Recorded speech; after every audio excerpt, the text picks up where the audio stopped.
नमस्कार मित्रांनो, मी चंद्रकांत भिसे. आपल्या चंद्रा टॉक्स या यूट्यूब चॅनलमध्ये आपलं सर्वांचं खूप खूप स्वागत आहे.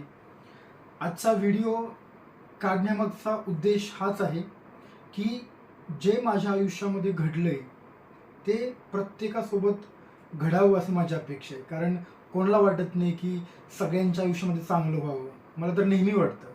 कारण मी जेव्हा जेव्हा सद्गुरू श्री वामनराव पै यांची एक विश्व प्रार्थना ऐकतो की हे ईश्वरा सर्वांना चांगली बुद्धी दे, आरोग्य दे, सर्वांना सुखात आनंदात ऐश्वर्यात ठेव, सर्वांचं भलं कर, कल्याण कर, रक्षण कर आणि तुझे गोड नाम मुखात अखंड राहू दे. ही कविता, ही विश्व प्रार्थना ही जेव्हा ऐकतो मी, तेव्हा खरं तर मनाला खूप छान वाटतं की आपण प्रत्यक्षात जरी कोणासाठी काही करू शकत नसलो तरी आपण आपल्या मनामध्ये इतरांसाठी चांगलं तरी बोलू शकतो ना. जसं की प्रत्येकाला सुख मिळावं, आनंद मिळावं, ऐश्वर मिळावं, संपत्ती मिळावी, तो सुखी राहावा. तर ह्या सगळ्या गोष्टी आपण इतरांसाठी तरी ॲटलिस्ट म्हणू शकतो. म्हणून मी तुम्हाला म्हटलं की जे माझ्या आयुष्यात घडलं ते तुमच्या आयुष्यातही घडावं, चांगलं घडावं. तर ही सत्य घटना सुरू होते माझ्या लग्नानंतर. मी जेव्हा हडपसर साईडला राहायला गेलो होतो, पुण्यामध्ये हडपसर हा जो एरिया आहे तिथे मी राहायला गेलो होतो आणि तिथून मी अपडाऊन करायचो. माझ्या ऑफिसला जाताना मी रोज त्या हडपसरवरून माझ्या ऑफिसकडे एरोडा साईडला नेहमी जायचो. तर तेव्हा प्रत्येक माणसाला किंवा प्रत्येक व्यक्तीला असं वाटतं की आपलं स्वतःचं घर असावं. मलाही वाटायचं की माझं घर असावं पुण्यामध्ये, कारण आपण एवढं स्ट्रगल करून इथंपर्यंत शाळा शिकून, कॉलेज शिकून आपण इथं आलेलो असतो, नोकरी करत असतो. त्यामुळे प्रत्येकाला वाटतं की आपलं छोटंसं का होईना पण एक घर असावं.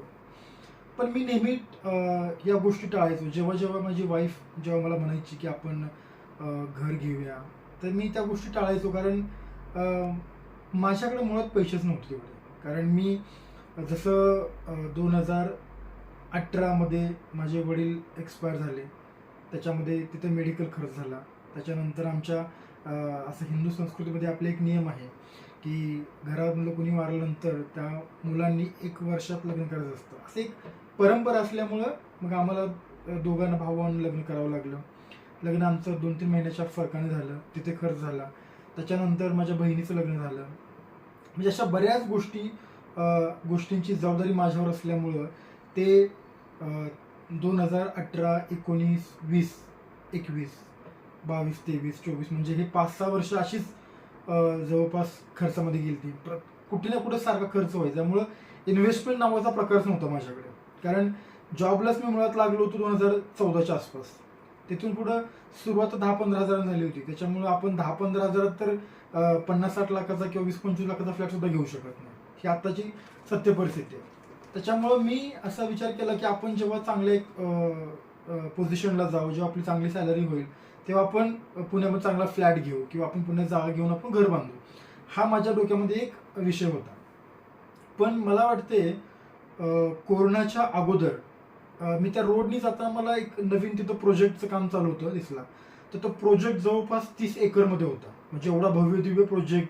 त्याचे बाहेर मला वाटतं एक 25-30 शॉप होते. त्याच्यानंतर आतमध्ये जायला भला मोठा रस्ता. म्हणजे आत जाण्यासाठीच एक साईड आणि बाहेर येण्यासाठी एक साईड. म्हणजे एवढा प्रशस्त रस्ता, आतमध्ये एवढी मोठमोठ्या बिल्डिंग. आणि मग मी थोडी चौकशी केली की हा प्रोजेक्ट कधी कंप्लीट होणार आहे किंवा पहिली फेज कधी चालू होणार आहे.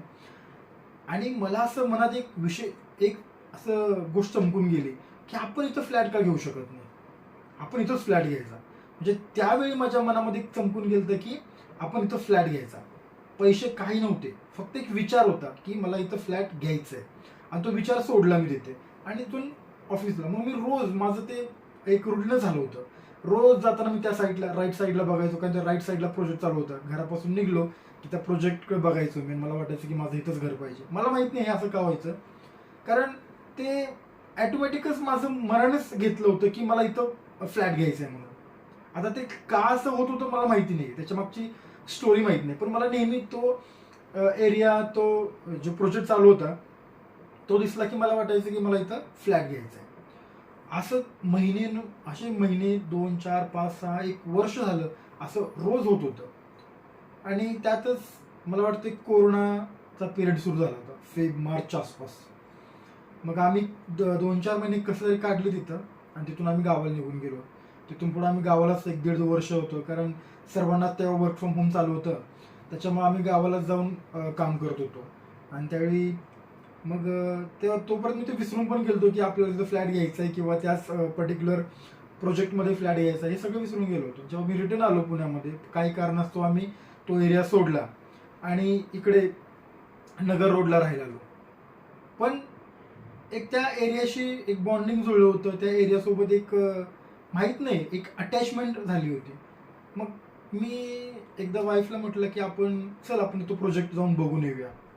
आम्ही प्रोजेक्ट बघायला गेलो, प्रोजेक्ट बघून आलो.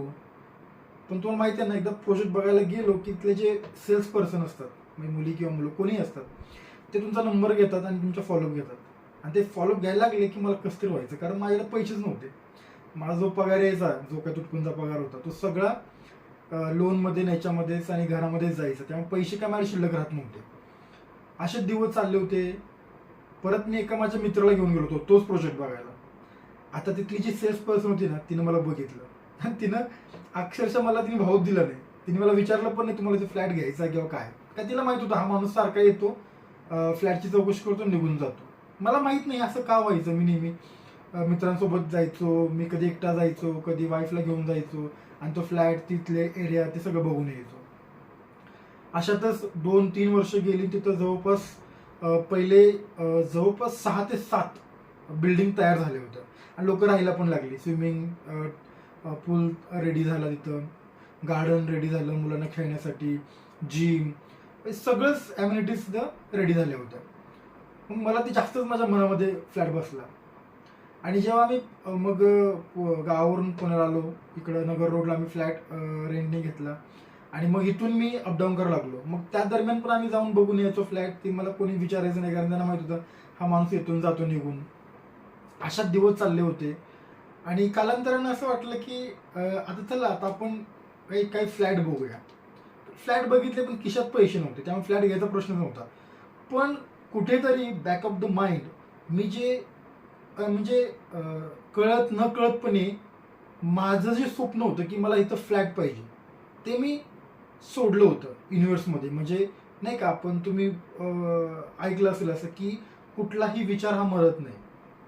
एक दाणा आपण जर जमिनीत पुरला तर ते निसर्ग आपल्याला किती फळ देतो. एका झाडाला हजारो लाखो फळं लागतात, बरोबर आहे की नाही. तसंच एक विचार चांगला सोडलं ना तर चांगलंच तुमच्याकडे येतं. तुम्ही वाईट विचार केला तर वाईटच येतं. म्हणजे ते एक लॉ ऑफ कर्म आहे. म्हणजे तुम्ही जे कराल ना तसंच तुम्हाला फिरून तुमच्याकडे बुमरँग होऊन येत असते. आणि लॉ ऑफ अट्रॅक्शनचं काय असते की तुम्ही त्या फ्रिक्वेन्सीला ट्यून केलं ना की तुम्हाला जे हवं आहे त्या फ्रिक्वेन्सीला ट्यून करा. जर तुम्हाला 94.3 FM ऐकायचं तर तुम्ही त्या फ्रिक्वेन्सीला नेऊन जेव्हा ते बटन फिरवतात तेव्हा तुम्हाला तिथे गाणी लागतात. तुम्ही दुसरा चॅनल फिरवला, दुसरा काहीतरी कार्यक्रम लागत असतो. तसंच आपल्या आयुष्यात आहे. आपण आपली फ्रिक्वेन्सी कोणत्या सिच्युएशन लिहून ठेवायची, जसं की आपल्याला पॉझिटिव्ह, निगेटिव्ह किंवा आपली एनर्जी लेवल कशी ठेवायची हे आपल्यावर डिपेंड असतं.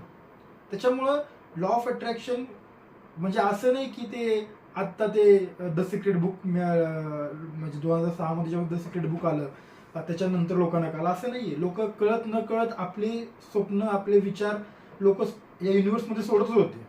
पण लोकांना माहिती नव्हतं की याला लॉ ऑफ अट्रॅक्शन म्हणतात. लोकांना माहिती नव्हतं की याला the power of subconscious mind म्हणतात. लोक असाच विचार करून सोडायचे. पण माझं माहित नाही, पण माझे एवढे स्ट्रॉंग विचार होते ना त्या फ्लॅटला घेऊन की मी नेहमी असं म्हणायचो की मी इथंच फ्लॅट घेणार, माझ्याकडे पैसे असो किंवा नसतो. आणि आत्ता जस्ट 2023 मध्ये घरातून खूपच प्रेशराईज व्हायला लागलं की आता सॅलरी पण तुझी बऱ्यापैकी आहे, आता फ्लॅट घेऊन टाक. पण मला माहिती होतं की माझी काय अवस्था आहे. पण थोडंसं मीच विचार केला की चला जाऊ दे, काय व्हायचं ते होते, पैसे असो किंवा आपण जाऊन फ्लॅट बुकच करायचा. माझ्यात थोडेफार पैसे होते. फ्लॅटची जवळपास किंमत होती 65 ते 70 लाख रुपये. मला माहिती होतं की आपण निगोशिएट करून आपल्याला साधारण 60 लाखापर्यंत फ्लॅट बसणार, म्हणजे सगळं पार्किंग वगैरे मिळून जाईल. तर माझ्याकडे पैसे कमीच होते तसे, म्हणजे इव्हन 10% पण नव्हते.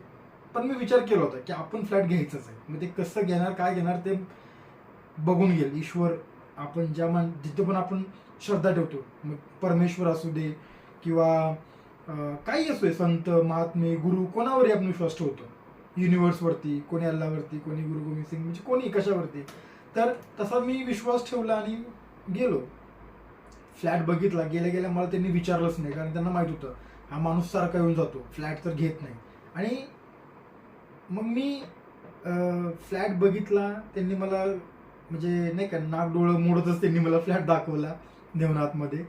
आणि किंमत सांगितली, किती कमी होईल असं काही बोलले नाहीत ते. मला म्हटले की तुम्ही या, व्यवहाराला बसू आपण आणि मग जे काय असेल ते ठरवू आणि फ्लॅट मग आपण फायनल करू. मग हे असे दिवस चालले होते.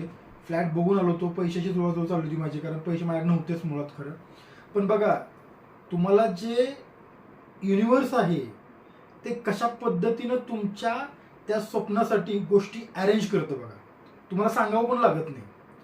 तर मग मी हे सगळं फ्लॅट बीट ठरवून आलो. माझ्याकडे जे पैसे होते मी दिले, म्हणजे 1,00,000-1.5 लाख रुपये जाऊन ते ॲडव्हान्स भरला आणि बाकीच्या पैशांची मला जुळवाजुळव करायची होती. आणि माहीत नाही, म्हणजे म्हणतात ना, निसर्ग किंवा देव तुमच्या सोबतीला असतो. जर तुमचा विचार पक्का असेल की मला हे पाहिजेच, तर तुम्हाला ते कसंही मिळवून देणार. पण तुम्ही हा विचार करायचा नाही की कसं मिळेल, तुम्ही फक्त विश्वास ठेवायचा आणि ती गोष्टीकडं पॉझिटिव्ह बघायचं, बस तुम्हाला ते मिळणारच आहे 100%. असा विचार करून चालायचं किंवा मिळालंय असं. बरं, हे सगळं व्हायच्या तुम्हाला एक गोष्ट सांगतो. हा फ्लॅट बघायच्या अगोदर एक 3-4 महिने किंवा 6 महिने अगोदर मी माझ्या मुलीला घेऊन तिथे गेलो होतो. तिला ते स्विमिंग पूल बघितल्यानंतर तिला काय माहिती काय झालं, ती म्हटली मला डॅडी पोहायचं त्याच्यामध्ये. म्हणजे तिला बोलता येत नाही, पण सांगतो की मला त्यात खेळायचं आहे. मग मी तिला घेऊन गेलो, तिला खेळवलं. पण तेवढ्यात तिथला एक वॉचमन आला आणि तो मला विचारला की तुमचा फ्लॅट कुठला आहे. तर मनात मी घाबरलो होतो, कारण फ्लॅट माझा कोणता नव्हताच. मग मी त्यांना सांगितलं की माझा फ्लॅट B8 मध्ये म्हणून, आणि मी बुक केलंय, पण अजून आमचं प्रोसेस चालू आहे. बघा, मी खोटं बोललो त्यावेळी, पण माहित नाही, तोंडातून निघून गेलं त्या ओघामध्ये. आणि तुम्हाला सांगतो, मी फ्लॅट हा आता जो बुक केला तो B8 मध्येच बुक झाला माझा फ्लॅट. म्हणजे ऑलमोस्ट सगळे फ्लॅट गेले होते, फक्त 3 फ्लॅट शिल्लक राहिले होते. जे B7 मध्ये एक होता आय थिंक, आणि B8 मध्ये एक होता. B8 मध्ये 2 होते, एक 13th फ्लोअरला होता आणि हा मी जो घेतला तो 1st फ्लोअरला होता. आणि मी फायनल करून टाकलं. तेव्हा मला क्लिक झालं की मी त्या वॉचमनला म्हटलं होतं की माझा B8 मध्ये फ्लॅट आहे, आणि मी फ्लॅट बुक हा B8 मध्येच केला. आता तुम्ही विचार करत असाल की या माणसाने पैशाची जुळवाजुळव कशी केली, एवढे पैसे कसे कुठून आणले असतील. तर मित्रांनो, तुम्हाला सगळ्या गोष्टी तुम्हाला मी क्लिअर सांगणार नाहीये, पण खरं सांगतो, मला कुठून कसे पैसे आले माहीत नाही, पण माझी पैशाची ॲडजस्टमेंट झाली. मला पैशाचा काही प्रॉब्लेम आला नाही.